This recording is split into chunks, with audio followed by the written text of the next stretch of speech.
طلحہ بن عبید اللہ عشرہ مبشرہ صحابہ اکرام رضی اللہ تعالی عنہم اجمعین میں شامل ہیں۔ جلیل القدر صحابی رسول ہیں۔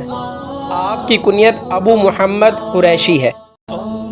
عشرہ مبشرہ میں سے ہیں۔ اسلام لانے والوں میں آپ سابقون الاولون میں سے ہیں۔ تمام غزوات نبی صلی اللہ علیہ وسلم میں شریک تھے۔ غزوہ احد میں انہوں نے حضرت صلی اللہ علیہ وسلم کے چہرہ مبارک کی حفاظت کے لیے اپنے ہاتھوں کو بطور ڈھال پیش کر دیا۔ ہاتھوں پر 75 زخم آئے، انگلیاں سن ہو گئیں، مگر حضرت صلی اللہ علیہ وسلم کے چہرہ انور کی حفاظت کے لیے ڈٹے رہے۔ حضرت طلحہ رضی اللہ تعالی عنہ حسین چہرہ اور گندمی گو بالوں والے تھے۔ آپ کا نسب یہ تھا: طلحہ بن عبید اللہ بن عثمان بن کعب بن لوئی۔ کعب میں حضرت صلی اللہ علیہ وسلم کے ساتھ مل جاتے ہیں۔ جنگ جمل میں شریک ہوئے۔ ایک دفعہ جبکہ غالباً 17 یا 18 برس کی عمر تھی، تجارتی اغراض سے بصرہ تشریف لے گئے۔ وہاں ایک راہب نے حضرت صلی اللہ علیہ وسلم کے مبعوث ہونے کی بشارت دی، لیکن یوم ولادت سے اس وقت تک جس قسم کی آب و ہوا میں پرورش پائی تھی اور گرد و پیش جس قسم کے مذہبی چرچے تھے، اس کا اثر صرف ایک راہب کی پیشن گوئی سے ظاہر نہیں ہو سکتا تھا، بلکہ ابھی مزید تعلیم و تلقین کی ضرورت تھی۔ مکہ واپس آئے تو حضرت ابوبکر صدیق رضی اللہ تعالیٰ عنہ کی صحبت اور ان کے مخلصانہ وعظ و بند نے تمام شکوک و شبہات کو رفع کر دیا۔ چنانچہ ایک روز صدیق اکبر کی وساطت سے دربار رسالت صلی اللہ علیہ وسلم میں حاضر ہوئے اور خلعت ایمان سے مشرف ہو کر واپس آئے۔ اس طرح حضرت طلحہ بن عبید اللہ رضی اللہ تعالی عنہ ان 8 آدمیوں میں سے ہیں جو ابتدائے اسلام میں نجم صداقت کی پر ضیاء سے ہدایت یافتہ ہوئے اور آخر کار خود بھی اسلام کے روشن ستارے بن کر چمکے۔ اسلام لانے کے بعد حضرت طلحہ رضی اللہ تعالی عنہ بھی عام مسلمانوں کی طرح کفار کے ظلم و ستم سے محفوظ نہ رہے۔ عثمان بن عبید اللہ نے نہایت سخت مزاج اور طلحہ بن عبید اللہ کا حقیقی بھائی تھا۔ ان کو اور ابو بکر صدیق کو ایک ہی رسی میں باندھ کر مارا کہ اس تشدد سے اپنے نئے مذہب کو ترک کر دیں، لیکن توحید کا نشہ ایسا نہ تھا جو چڑھ کر اتر جاتا۔ مکہ مکرمہ میں حضرت صلی اللہ علیہ وسلم نے حضرت زبیر بن عوام سے ان کا بھائی چارہ کرایا۔ حضرت طلحہ بن عبید اللہ رضی اللہ تعالیٰ عنہ نے مکہ میں نہایت خاموش زندگی بسر کی اور اپنے تجارتی مشاغل میں مصروف رہے۔ چنانچہ جس وقت رسول اللہ صلی اللہ علیہ وسلم مدینہ تشریف لے جا رہے تھے، اس وقت وہ اپنے تجارتی قافلہ کے ساتھ شام سے واپس آ رہے تھے۔ راہ میں ملاقات ہوئی۔ انہوں نے ان دونوں کی خدمت میں کچھ شامی کپڑے پیش کیے اور عرض کیا کہ اہل مدینہ نہایت بے چینی اور اضطراب کے ساتھ انتظار کر رہے ہیں۔ غرض حضرت صلی اللہ علیہ وسلم نہایت عجلت کے ساتھ مدینہ منورہ کی طرف بڑھے اور طلحہ بن عبید اللہ نے مکہ پہنچ کر اپنے تجارتی کاروبار سے فراغت حاصل کی اور ابو بکر صدیق رضی اللہ تعالی عنہ کے اہل و عیال کو لے کر مدینہ پہنچے۔ اسد بن زرارہ نے ان کو اپنا مہمان بنایا اور حضرت صلی اللہ علیہ وسلم نے ابی بن کعب انصاری سے ان کا بھائی چارہ کرا دیا۔ 3 ہجری میں غزوہ احد پیش آیا۔ اس جنگ میں پہلے مسلمانوں کی فتح ہوئی اور کفار بھاگ کھڑے ہوئے، لیکن مسلمان جیسے ہی اپنی جگہ سے ہٹ کر مال غنیمت جمع کرنے میں مصروف ہوئے تو کفار نے پھر پلٹ کر حملہ کر دیا۔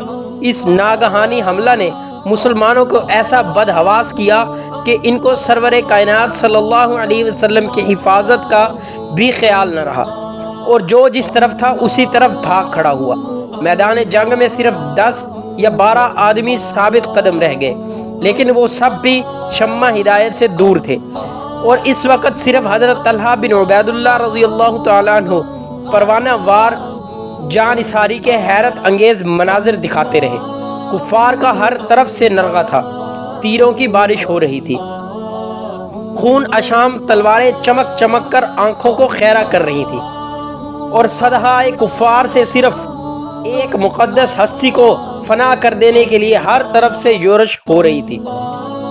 اس نازک وقت میں جمال نبوت کا یہ شیدائی حالہ بن کر خورشید نبوت کو آگے پیچھے دائیں بائیں ہر طرف سے بچا رہا تھا، تیروں کی بوچھاڑ کو سینے پر روکتا، تلوار اور نیزہ کے سامنے خود کو سپرد بناتا، پھر اسی حال میں کفار کا نرغہ زیادہ ہو جاتا تو شیر کی طرح تڑپ کر حملہ کرتا اور دشمن کو پیچھے ہٹا دیتا۔ تبھی ایک نابکار نے ذات قدسی پر تلوار کا وار کیا۔ خادم جانثار یعنی طلحہ بن عبید اللہ رضی اللہ تعالیٰ عنہ نے جاں بازی سے اپنے ہاتھ پر روک لیا اور انگلیاں شہید ہوئیں، تو آہ کی بجائے زبان سے نکلا حسن، خوب ہوا۔ نبی اقدس صلی اللہ علیہ وسلم نے فرمایا، اگر تم اس لفظ کی بجائے بسم اللہ کہتے تو ملائکہ آسمانی تمہیں بھی اٹھا لے جاتے۔ غرض طلحہ بن عبید اللہ رضی اللہ تعالیٰ عنہ دیر تک حیرت انگیز جاں بازی اور بہادری کے ساتھ مدافعت کرتے رہے، یہاں تک کہ دوسرے صحابہ بھی آن پہنچے۔ مشرکین کا حلہ کسی قدر کم ہوا تو حضور اقدس صلی اللہ علیہ وسلم کو اپنی پشت پر سوار کر کر پہاڑی پر لے آئے اور مزید حملوں سے محفوظ کر دیا۔ غزوہ احد میں فدیت جانثاری اور شجاعت کے جو بے مثل جوہر دکھائے، یقیناً تمام اقوام عالم کی تاریخ اس نظیر پیش کرنے سے عاجز ہے۔ تمام بدن زخموں سے چھلنی ہو گیا۔ ابو بکر صدیق رضی اللہ تعالیٰ عنہ نے ان کے جسم پر 70 سے زیادہ زخم شمار کیے تھے۔ دربار رسالت سے اسی جانثاری کے صلے میں خیر کا لقب مرحمت ہوا۔ صحابہ کو واقعہ احد میں ان کی اس غیر معمولی شجاعت اور جاں بازی کا دل سے اعتراف تھا۔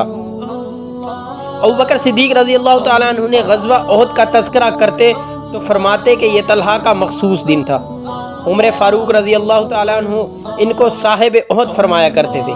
خود طلحہ بن عبید اللہ کو بھی اس پر فخر کارنامہ پر بڑا ناز تھا، اور ہمیشہ لطف و انبساط کے ساتھ اس کی داستان سنایا کرتے تھے۔ غزوہ احد کے دن حضرت طلحہ بن عبید اللہ رضی اللہ تعالیٰ عنہ کو نیزے، تلوار اور تیروں کے 30 سے زائد زخم آئے۔ حضرت طلحہ بن عبید اللہ رضی اللہ تعالیٰ عنہ نے 62 یا 64 برس کی عمر پائی۔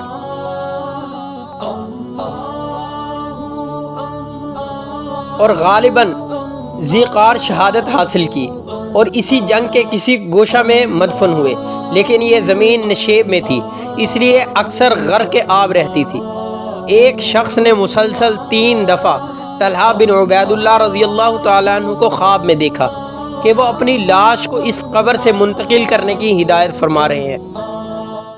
عبداللہ بن عباس رضی اللہ تعالیٰ عنہ نے خواب کا حال سنا تو ابو بکرہ رضی اللہ تعالیٰ عنہ صحابی کا مکان 10,000 درہم میں خرید کر ان کی لاش کو اس میں منتقل کر دیا۔ دیکھنے والوں کا بیان ہے کہ اتنے دنوں کے بعد بھی یہ جسم خاکی اسی طرح محفوظ تھا، یہاں تک کہ آنکھوں میں جو کافور لگایا گیا تھا وہ بھی اسی طرح بالکل اپنی اصل حالت میں محفوظ تھا۔ سبحان اللہ۔ آج کی ہماری ویڈیو طلحہ بن عبید اللہ رضی اللہ تعالیٰ عنہ کے بارے میں تھی، جو 10 مبشرہ صحابی ہیں۔ آپ کو ہماری ویڈیو کیسی لگی؟ کمنٹ باکس میں اپنی رائے کا اظہار کریں۔